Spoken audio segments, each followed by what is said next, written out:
자, 힘내시고 이어서 가봅시다.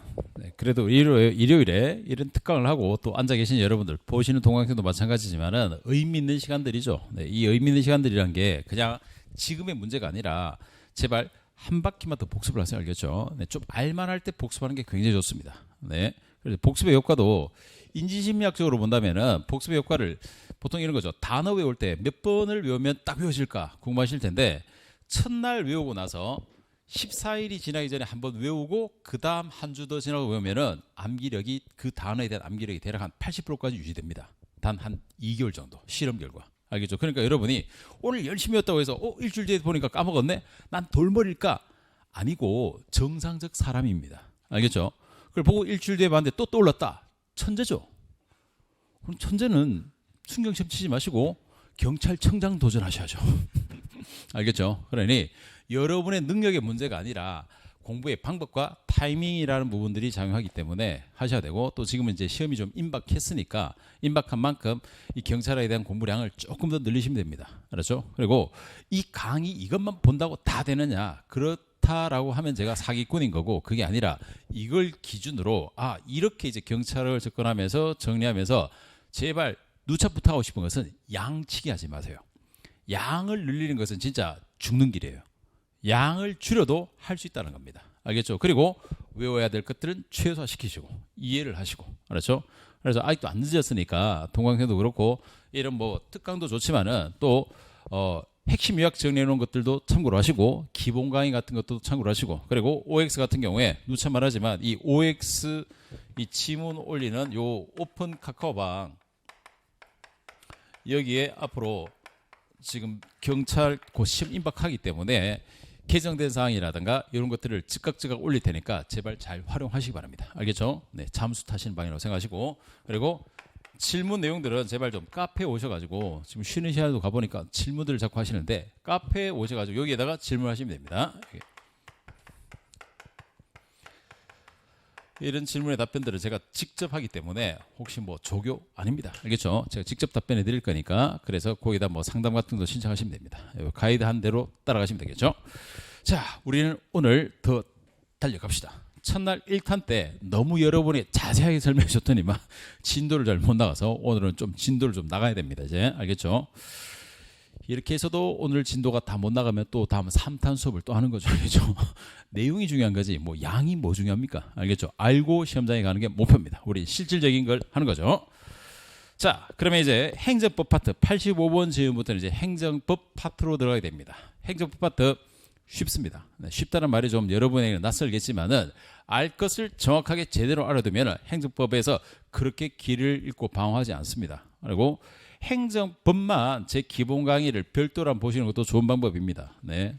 그래서 보면 행정법 파트의 강의가 아주 깔끔하게 잘 되어 있다고 후기 댓글들 많이 올려주시고 계시던데, 같은 수험생의 시선이니까 분명히 통용되는 게 있었겠죠. 네. 자, 85번에 조례는 지방자치단체의 의회가 법령의 범위 안에서 자치권에 의하여 제정하는 법규를 말하는 것으로서, 조례는 특히 주민의 권리 제한을 제한 의무부가 형벌을 정할 경우에는 반드시 법률에 위임이 있어야 된다. 자, 그래서 여기서 문제가 되는 건, 물론 틀린 것은 여기 보시면 권리 제한을 제한해, 권리를 제하고 의무만 부과하는 이런 말도 안 되는 건 없습니다. 알겠죠? 권리와 의무는 항상 동시에 가는 거예요. 권리를 주면 의무도 주는 거죠. 알겠죠? 네, 그런 것들이 가장 대표적입니다. 그래서 제외한, 틀렸고. 그럼 이 조례라는 것을 잘 보시면은, 첫째, 여기서의 제일 중요한 포인트는 조례는 일단 지방의회가 정합니다. 의회를 놓치지 마세요. 그럼 지방자치단체 장이 정하는 걸 뭐라고 부른다? 규칙.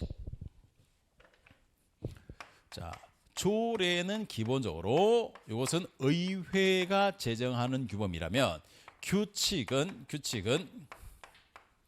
이건 지방자치단체 장들이, 알겠죠? 장들이 하는 겁니다. 그 다음 기준은, 조례는 어떤 범위에서 하느냐? 법령의 범위에서 정하는 거예요. 법령하고 법률하고 같다 다르다? 달라요. 알겠죠? 법령에는 법률과 명령이 포함되지만 법률은 법률 자체야. 알겠죠? 그래서 여기서 핵심은 법령이란 걸 기억하시고, 그러면 규칙은 어떤 범위에서 한다? 이것은 법령의 범위에서도 되고, 그리고 또 조례로 정한 범위까지도 됩니다. 그래서 사실은 조례 범위보다 규칙의 범위가 조금 더 세분화, 약간 하위적 개념을 갖습니다. 그래서 법령이냐, 법령 플러스 조례냐. 근데 규칙보다는 출제원들은 조례를 더 선호합니다. 사실은. 알겠죠? 조례에 대한 것을 기준을 확실히 갖고 하시면 됩니다. 그럼 이제 뒷부분에 지방자치권에 의거하여 자치권, 자, 요 할 수 있는 것은 자치권이라는 개념에서 들어가는 건데, 그러면 이건 경찰학 시험에 안 나오겠지만 만약 행정법적 차원까지 조금 업그레이드 시켜본다면 자치적으로 할 수 있는 권리가 자치권이야. 서울시장이 할 수 있는 게 서울시의 자치권이죠. 알겠죠? 서울시에 군대가 있어요, 없어요? 서울시장 밑에 군대 있어, 없어? 없죠. 그래서 뭐 군대, 군사, 외교 돼 안 돼? 자치권이 안 들어갑니다. 서울시장이 판사 임명해 안 해? 안 하죠. 그래서 사법, 재판 한다 안 한다? 사법 재판은 자치권 범위에 들어갈 수가 없습니다. 즉 조례로 군대 어쩌고 저쩌고 외교 어쩌고 저쩌고 사법 어쩌고 저쩌고 된다 안 된다? 안 되는 거예요. 만약 그렇게 해버리면 강원도 판사, 서울 판사, 경상도 판사가 다 달라져 버리기 때문에. 알겠죠? 그래서 특히 사법권, 재판권은 자치권에 들어가지 않는다는 점. 요거. 그래서 조례로 이걸 할 수 없는 겁니다. 거기에 들어오는 거고. 그다음 제정하는 법규를 말하는 것으로서, 자, 이 법규가 핵심이 돼. 사실은 법규라는 건 뭐냐면 법규가 뭐냐면 이건 우리가 행정법에서 아주 중요한 기초 개념으로 반드시 알고 있어야 될 게 바로 법규입니다. 법규, 김법규, 이법규 헛소리였습니다. 법규는 앞으로 이 법규가 나오게 되면은 동강생 중에 법규가 있을 수 있겠다. 그렇죠? 김법규. 나중에 메시지 보내서 알겠죠? 선물 드릴게.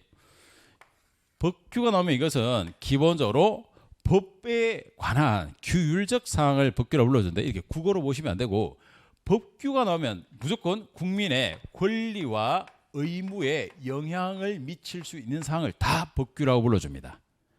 제가 누구한테 권리 의무를 준다고 했었죠? 국민에게. 국민에게 영향을 주는 작용을 국가도 할 수 있기 때문에 그래서 이것을 우리가 양면적 효력, 즉 국가기관도 효력을 미치고 국민에게도 효력을 미친다. 그래서 양면적 구성력, 뭐 쌍방향적 구성력, 뭐 효력이라고 합시다. 효력. 양면적 효력을 반드시 전제로 거죠. 권리 의무에 영향을 주고 국민에게, 즉 양면적 효력을 주고, 그럼 국민에게 효력을 주는 방식이 뭐야? 그 효력이 어떠한지를 판단할 수 있는 것까지 갑니다. 그게 바로 뭐다?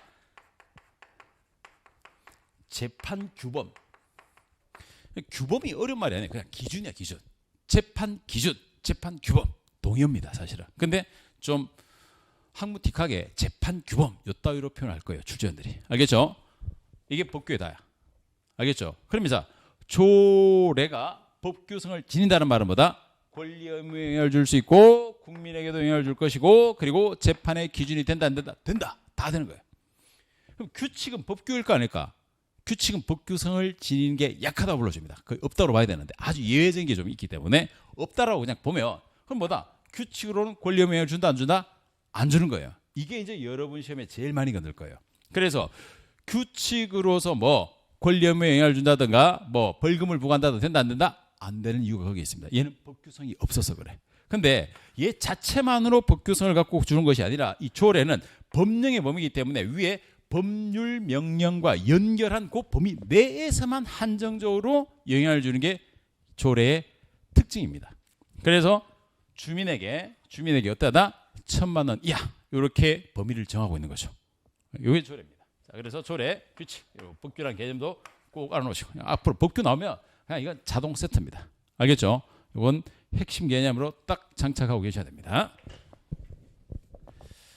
자, 그래서 요 조문에서 그래서 법규를 말하는 것으로서 조례는 특히 주민의 권리를 제한하고 제외한 빠져야죠. 권리 제한뿐만 아니라 의무 부과까지도 갈 수 있습니다. 단 법률의 위임이 있어야죠. 없으면 안 됩니다.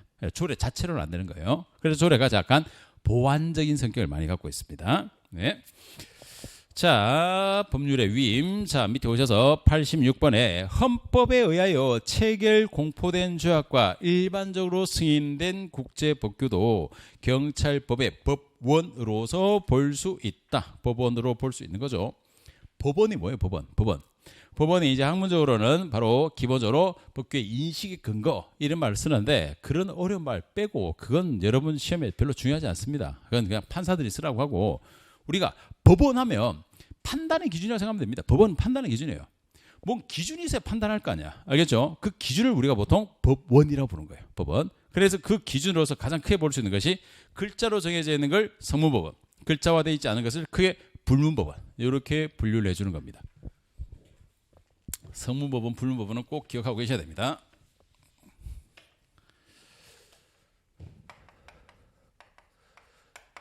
구체적인 문서화되어 있다. 우리 같은 이제 기본적인 대륙계 성문법계 국가니까 성문법원 그리고 불문법원. 요 성문법원 중에서 이제 가장 기준이 되는 게 헌법, 그 다음이 법률, 그 다음이 명령, 대통령령, 그리고 좀 전에 봤던 조례, 그리고 규칙까지 요 세트가 이제 상위법 우선의 원칙의 세트로서 수직적 질서를 갖고 있는 거죠. 요게 바로 성문법원입니다. 불문법원은 이러한 성문화된 것을 좀 보완해주기 위해서 그래서 한국에서의 이 불문법원의 위치는 딱 하나입니다. 뭐다? 요 성문법원을 최후의 보충, 우리 보충 알죠? 보충해주는 법원입니다. 말 그대로 얘가 전면에 나서서 그걸 대체할 수는 없고 하다 안 될 경우에 넘어온다는 겁니다. 그래서 이걸 보충적인 요 수식어가 불문법원에는 반드시 따라 들어요. 알겠죠? 최후의 보충적인 불문법원이 만들어지는 거죠. 불문법원, 보충적 법원으로서의 역할을 한다. 이런 겁니다. 그런데 최근 들어서 행정법의 트렌드를 보게 되면은 이 불문법원화되어 있는 것들이 바로 뭐다? 성문법원으로 바뀌고 있죠. 알겠죠? 예를 들어 비례 원칙이다. 이 비례 원칙을 어디에 하다? 법에 규정해버린 거죠. 행정절차법, 행정기본법에다가. 그럼 뭐다? 이 불문법원 자체로 본다면 불문법원이 늘어나고 있어? 줄어들고 있어? 줄어드는 거죠. 알겠죠? 하지만 그게 국민에게 유리하다 불리하다? 불리한 게 아니라 유리한 겁니다. 이 불문법원이 점차 성문화된다고 해서 이게 나쁜 게 아닙니다. 성문화되어 가지고 점점점 확실한 기준으로 바뀌기 시작하는 거니까. 알겠죠? 이게 하나의 트렌드죠. 성문화되고 있다는 점. 그래서 최후의 보충적 법원으로서 점점 성문화가 진행되고 있다. 이렇게 트렌드를 볼 수가 있게 됩니다. 이런 불문법원, 법원은 다 판단의 그 기준이라고 했었는데 지금 봤던 이 지문처럼 바로 체결 공포된 승인된 일반적 국제법규 이런 것들도 우리가 포함시켜 주죠. 보통 법률 효력에 있는 이 성문법적 체계에서 다뤄집니다. 자, 그리고 불문법원의 대표적으로 볼 수 있는 것이 관습법이라든가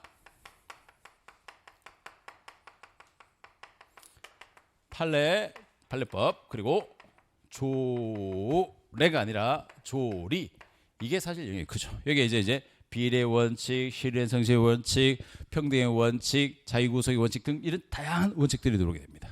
알겠죠? 이렇게 되어 있습니다. 관습법도 하나의 불문법으로서 중요한 기준을 갖고 있는 거죠. 그래서 법원은 항상 판단의 기준이 없으면은 경찰 작용이 들어갈 수도 없는 영역, 애매한 영역에 그런 것들이 발생하기 시작하는 겁니다. 네. 기본 수업 때 한번 말씀드렸지만은 지금 전국 해안가에서 겪고 있는 가장 심각한 문제가 바로 뭐냐면 해루질 문제라고 했죠. 해루질이 뭐냐면은 말 그대로 그냥 가서 낙지, 조개 캐고 그냥 굴 따고 이런 것들입니다. 알겠죠? 그럼 바다에 있는 조개는 누구 거냐 이겁니다. 누구 거죠? 네 거예요, 내 거예요. 대한민국 국민 겁니까? 어민 겁니까? 누구 겁니까? 아, 일본 거구나. 맞나요? 지금 제주 해경에 만약 가시게 되면은 심각한 문제가 제주도 같은 경우에 사면이 바다인데 여기에 이제 관광객들이 가가지고 뭐랍니까 해루질이라고 해서 그냥 랜턴 같은 거 끼고 가서 그냥 밤에 채취하는 거죠. 이렇게 채취하니까 옆에 있는 어민들이 이 고기 그리고 하다못해 옆에 있는 조개 뭐 이런 건다 낙지 전복 이거 다 어떡하냐 우리의 생계를 위협한다. 알았죠? 그래서 관습적으로 바다가 있으면 여기에 이런 관습적 어업권의 영역을 설정해 놓은 게 있습니다. 알겠죠? 근데 이게 딱 들어가서 이까지 빨간색 칠해놓고 여긴 들어가지 마세요 이렇게 구별이 되느냐 안 되는 거죠. 그냥 대충 마을 공동어장에서 대충 하고 있는 건데 그래서 대충 해루질 하다가 대충 어장 들어가서 대충 가져와서 갖다 팔아버리는 거죠. 전문 해루질 꾼들이 나타나기 시작하는 거죠. 알겠죠? 이런 부분을 어떻게 해결할 거냐. 여기에 민원이 엄청나게 많이 쏟아지는데 그러나 제주 해경에 요청하면은 해경 경찰서에서 나오는 답변 딱 하나입니다. 기준이 없어서. 알겠죠? 그래서 물론 수산물 채취에 관한 법률에 의해서 징계 아니 뭐 벌금 같은 부과해도 과태료 같은 부과해도 그렇게 얼마 나가지 않습니다. 5만 원에서 10만 원 범위니까 뭐 내가 만약에 진짜 좀 다이빙 좀 하고 한다면 나도 마찬가지야. 딱 들어가서 뭐다 전복 몇 개 따서 팔면은 10만 원 이상 버는데 뭐까지 그 10만 원 내지 뭐. 알겠죠? 이런 문제들이 갈등을 겪고 있는 거죠. 이게 자 우리 행정법적으로 본다면 바로 뭐다? 관습법적 차원에서 확실한 기준이 형성되어 있지 않기 때문에 발생하는 갈등. 다른 말로 한다면 뭐다? 법원이 없어서입니다. 법원이 뭐라고? 기준이에요. 기준. 판단 기준. 알겠죠? 그게 이제 우리 행정법에서는 중요한 역할을 하는 거죠. 자, 나중에 한번 보도록 하시고. 자, 밑에 오셔서 그러면 자 86번 됐고 87번에 행정입법이란 행정부가 제정하는 법을 의미하는 것으로서 행정조직 내부의 사무처리 기준에 관한 법규 명령과 국민을 구속하는 효력이 있는 행정규칙으로 구별되고 있다. 자, 여기에서 내부 처리 기준에 대한 것을 뭐라고 부릅니까? 행정규칙. 국민에 대한 것. 안 좋네. 여기 있죠. 법규가 나오면 그냥 이거야. 알겠죠?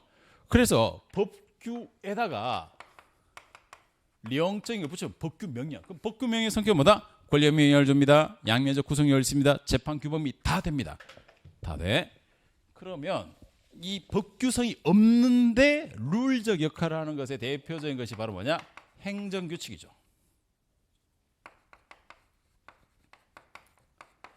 이건 말 그대로 행정부 내부 여기에 적용하러 만든 게 행정규칙이에요. 국민은 여기에 있죠. 국민에 영향을 준다 안 준다? 안 줘요. 알겠죠? 그래서 자 행정규칙의 특징 법규성이 있다 없다?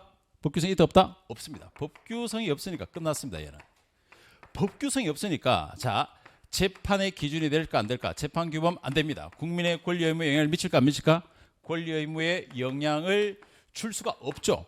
권리 의무에 영향을 줄 수가 없는 거예요. 알겠죠? 그럼 국민의 권리 의무에 영향을 안 주고 법규성도 없기 때문에 이건 아까 법원은 기준이라고 했잖아. 어겨도 어긴 게 아니고 지켜도 지킨 게 아닌 이런 이야기가 나오는 겁니다. 요거 때문에 그래. 알겠죠? 그래서 행정규칙을 어겼다고 해서 위법이다 아니다? 아니에요. 알겠죠? 준수한다고 해서 국민의 권리 의무에 영향을 안 줍니다. 그냥 내부적인 징계에는 해당하겠죠. 내부에만 들어가니까. 이게 바로 행정규칙과 법규 명령의 가장 중요한 차이야. 그래서 아직도 혹시라도 법규 명령 행정규칙 이런 것들 헷갈리시면은 항상 놓치지 말고 따라가고 잡았고 있어야 될 게 법규 이 녀석입니다. 법규. 김법규. 알겠죠? 김법규. 손들어야 됩니다. 김법규. 그래서 이 법규 명령을 이제 실행하는 데 있어서 이게 다시 위임 명령, 위임 명령과 단순 집행을 위한 집행 명령이라는 이런 두 가지. 여러분 이 명령 너 해 이 지시 명령 이 명령이 아닙니다. 알겠죠? 국어로 자꾸 보시면 안 돼요. 이렇게 두 가지로 갈라지는 겁니다. 얘들도 다 법규성을 지니고 있는 요 계열에 들어옵니다. 그래서 행정규칙과 구별해서 달라지는 거죠. 그래서 법규 명령 안에 위임 명령과 집행 명령이 있고 행정규칙은 법규성이 없다. 내부적 규율에 끝난다. 이렇게 정리를 하고 계셔야 됩니다. 그래서 87번 자 간단한 문제 같지만은 바로 그 법규성의 전제가 되어 있는 건데 행정부가 제정하는 법 이까지 좋은데 행정조직 내부에 하면 아 이건 법규성 법규의 기준은 항상 국민이야. 국민에게는 별 영향이 없구나. 그래서 이것은 바로 행정규칙이고 그다음 국민을 구속하는 효력 국민에게 효력을 미치고 있네. 그래서 이것을 뭐라고 부른다? 법규 명령. 바뀌었죠. 국민을 구속하는 효력 이걸 단어를 바꿔버리면 뭐라고 한다? 양면적 구속력을 해도 될까? 됩니다. 알겠죠? 양면적 구속력 이렇게 단어를 바꿔도 됩니다. 네, 혹은 다른 말로 대외적 구속력을 해도 됩니다. 뭐 양면적이나 이제 양면적이나 똑같은 동의어인데 대외적 구속력이나 같은 말이에요. 여기겠죠? 조직 안에는 행정규칙이고 조직 밖 여기가 대외잖아. 대외, 대내, 대외. 대외적 구속력 국민에게 영향을 주는구나 이겁니다.